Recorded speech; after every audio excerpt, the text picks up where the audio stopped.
Friends ఇవాళ నాకు తెలిసిన ఒక రియల్ ఎస్టేట్ ఫ్రెండు రాఘవేందర్ ఆహ్, చైతన్యపురి, దిల్సుఖ్‌నగర్ రూట్ ఉంది గదా! ఆ ఏరియాలో హైవే నుంచి సెకండ్ బిల్డింగ్ కమర్షియల్ కాంప్లెక్స్ సేల్‌కొచ్చింది. జర ప్రమోట్ చేయబోయ్ అంటే, చైతన్యపురి అనంగానే నాకు చిన్నప్పుడు నేను ఇంటర్మీడియేట్ చదువుకున్న రోజులు గుర్తొచ్చినాయన్నమాట.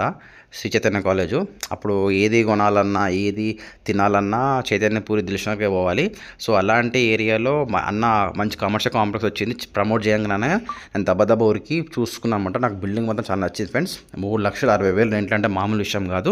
అది కూడా రోడ్ వైడనింగ్ ఇష్యూస్ కానీ, వీధి పోర్ట్లు కానీ ఏవీ లేవన్నమాట. బిల్డింగ్ పాత బిల్డింగ్ అయినా సరే కానీ రెంట్లు మాత్రం వస్తూనే ఉంటాయి ఎవ్రీ మంత్. కాకపోతే కొంచెం పైసలు ఖర్చు పెట్టుకుంటే మాత్రం ఇక దినం ఫ్యామిలీ మొత్తం సెట్ అవుతుందన్నమాట. సో, అది ఎక్కడ ఇంకా మీకు ఎక్స్ప్లెయిన్ చేస్తాను ఫ్రెండ్స్. మనకు దిల్సుఖ్‌నగర్, చైతన్యపురి మధ్యలో వస్తుందన్నమాట. మనకు మెయిన్ రోడ్ హైవే కాకుండా సెకండ్ బిట్ వస్తుంది. 2 సైడ్ రోడ్ బిట్ అనమాట. 500 గజాల బిట్టు 3,60,000 రెంట్లు వస్తున్నాయన్నమాట. మీకు చూపిస్తాను ఫ్రెండ్స్. ఓకేనా.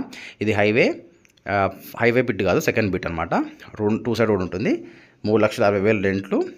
పాత బిల్డింగు, షటర్లు, చాలా షటర్లు ఉంటాయి. లోపల మొత్తం షటర్లే ఉంటాయి. పైన రెసిడెన్షియల్గా ఉందన్నమాట. మీకు కనిపించే బిల్డింగ్ ఇదే అండి. 2 సైడ్ రోడ్ బిట్ వస్తుంది. సెట్ బ్యాక్ ఇష్యూస్ అయితే ఏమీ లేవు.